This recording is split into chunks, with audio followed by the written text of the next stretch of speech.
Bakit? May problema ba? Years niya akong nakablock ako sa Facebook ay ayaw niya na yata kaming bigyan ng pre, hirap din ay. Pero nasa abroad talaga siya? Opo, nasa abroad. So buhay may trabaho? Kumbaga kayang... Wala na rin. Sabi niya nun na papadala niya kami ng pampagawa ng bahay tapos bibili. Yung lalaki yung inuna. Ibig sabihin, hiwalay yung papa mo talaga? Hiwalay na? Opo, wala na rin si papa kung nasaan. Hindi mo rin alam? Sa madaling salita, broke sila. Kumbaga paano ka lumaki? Kumbaga paano ka lumaki? Sino yung kasama mo? Grabe naman ka-touch. Ibang tao na. Buti meron yung mga tinirhan mo yung maalaga, yung mabait. Ako sa kanila, tapos yun, bigay nila lahat ng ano. Ito yung naman talaga dapat maging mabait para mas mahalin ka nung tinitirhan mo. Pinag-aaral ako. Very good naman.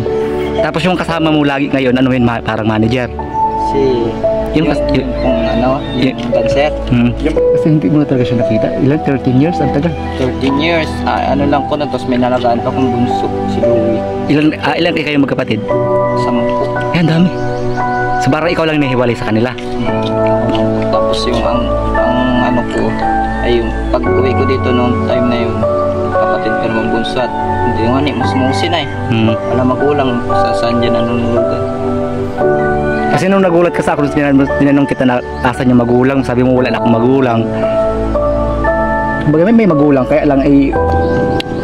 Wala nga, nag-aantong ako nung talagang matutirahan. Buti hindi ka naman yung napariwara, yung kahit ganyan, lumaki ka sa ibang tao, hindi ka napariwara, hindi ka naging mabisyo, hindi ka... Ay, kasama ko sa pag-vlog. Hello. Ayan, grupo mo din yan, sumasayaw din. Ano yan, grupo ko nung nagbablog kami sa kahit saan ditong lugar na may motor pa ako. Mula Nay, hanggang sa ano. O yun naman pala, yung dati ka ng channel. Ay wala na, yun baga po yung nasabi ko sa iyo na parang nahap pa. Tapos di ka na mabuksan. Yung Kawaw TV.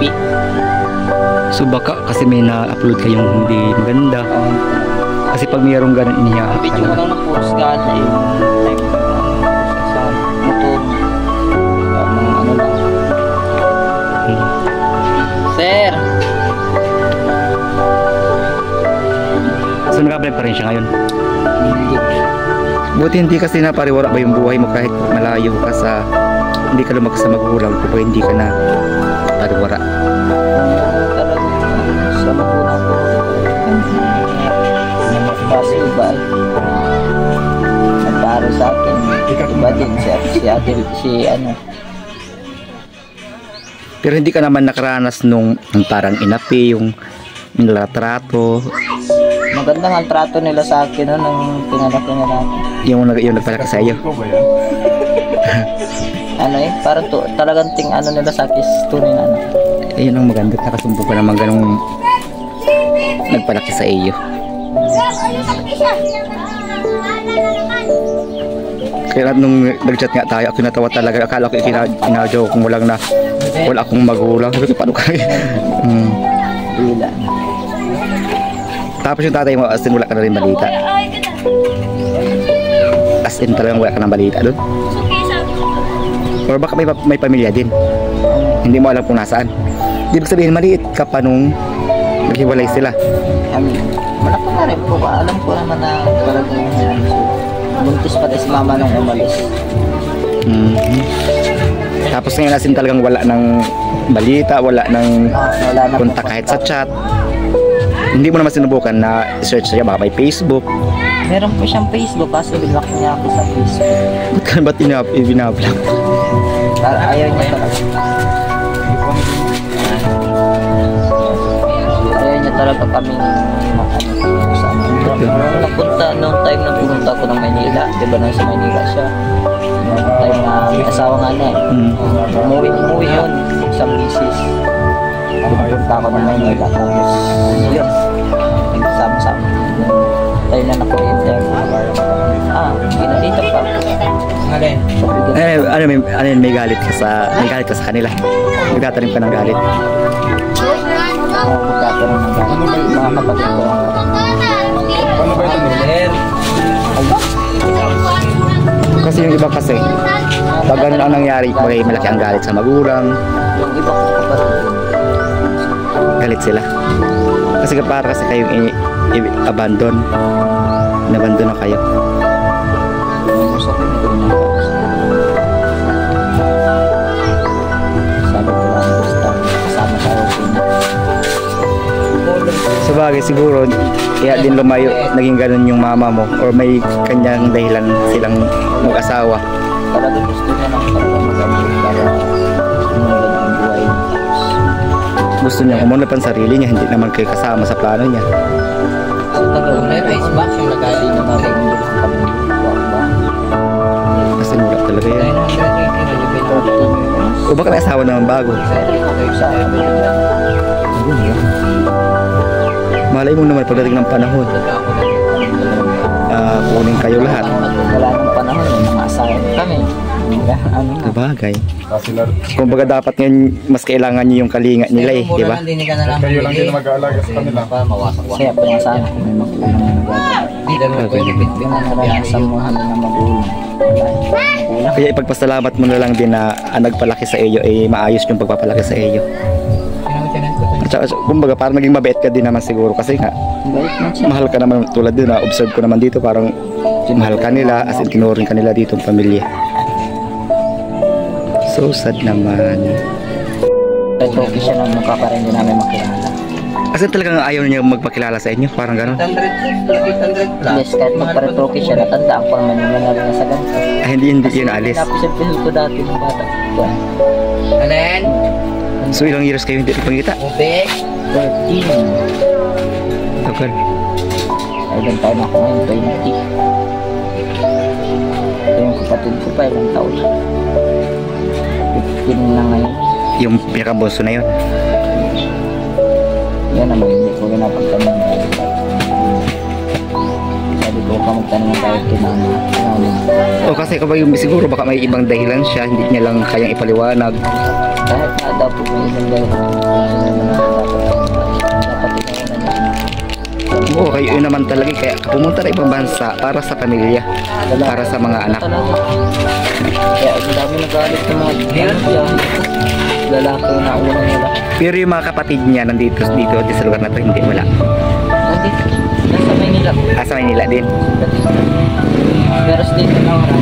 So, depende parang galit din yung mga kapatid dito. Okay. Mga galit din. Kasi nag-aataw pa naman. O sa Wala mula. pa mga tapos, ayun na, wala siya ng tinatawag ng mga pagkita. Ayoko pa kasama mo rin.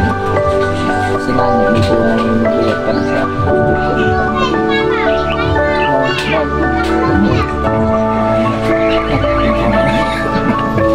Ibus na luha niya.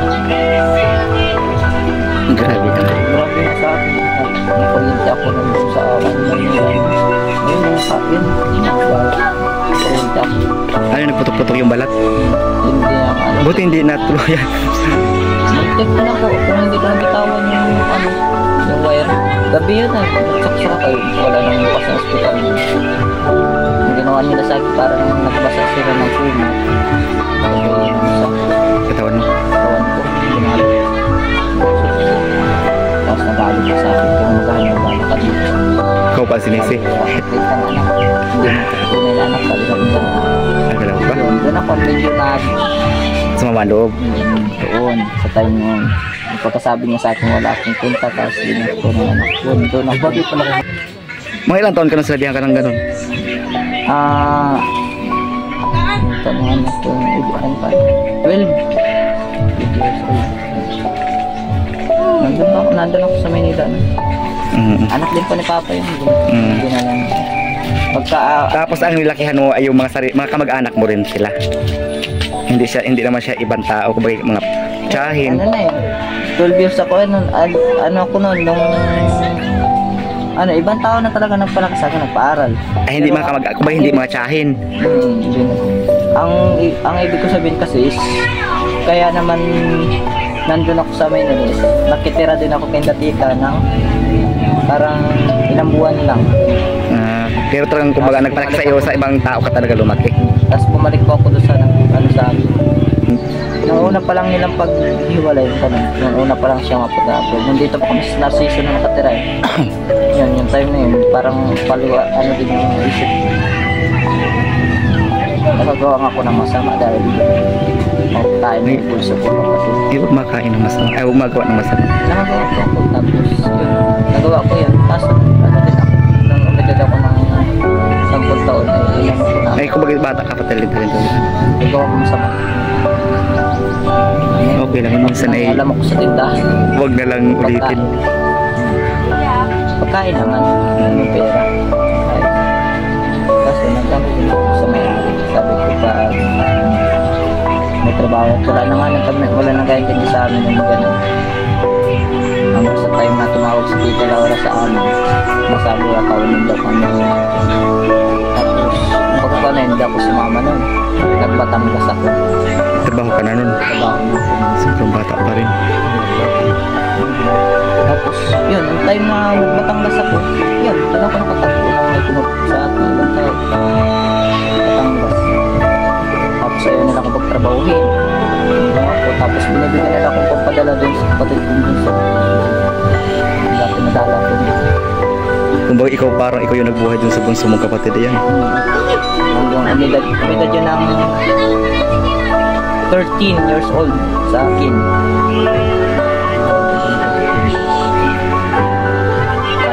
Ang nagpaaral naman doon itong ano is naman taga-bayan sa may palasyo. Nangyari ng palasyo. Paano naman ako siya napunta dun? Dito ba sa tabi niya? Nagkakilala siya. Yes,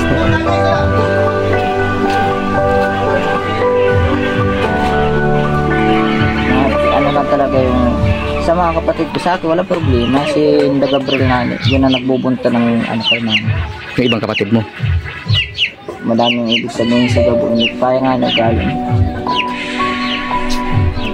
Daming emosyon sa buhay. Kasi kung iisipin mo talaga, kung bagay kahit naman sinmagatang puman talaga. Kasi nga ganun ang nangyari. Hindi lang basta tangkol. Talagang galit. May galit talaga siya. Hindi mapagsabihan. Hagain mo muna yun. Tapos yung mga panganay mo na may mga asawa na yun siya. Si Kuya Junel is may asawa yun. Ang nangyari yun sa anak namatay. Tapos ang nangyari naman, namatay yung anak. Pinagbintangan ng magulang ng babae na pinatay ni Kuya. Kaya natago. Grabe yung kwento ng buhay mo yan. Buhay niya. Natago kayo si Kuya. Yung wala, Hanggang ngayon nagatago siya. Hanggang ngayon nagatago. yung wala siyang kasalanan. Tapos, Bata pa. Sa kubang sanggol pa, bata pa. Yung anak niya. 7 years old yan. Namatay. Bata. Kasi natinggi pala. Yan ang ano doon. Pero ang binalita ng mga gulang ng babae. Pinatay. Puros pasa kasi yan. Kala siguro inasaktan. Natinggi naman pala. Kung bakit din ipagamot. Kaya din naman kaya yung ina. Ha? Kaya din yung Eh kaya. Pero magkasama pa rin sila ngayon. Magkasama pa rin sila nung asawa niya. Hindi na. Sino po? Si... Yung asawa ng kuya mo. Iwalay na rin. Asawa niya. Salamat yan. Nag-giveaway pa rin. Pamangkin ko yung nagkasama pa rin. Napunta. Grabe ka ang pinagdaanan mo pala. Guys. Labay na. Basta sundan lahat ng advice ko ha. Magiging katulad kita.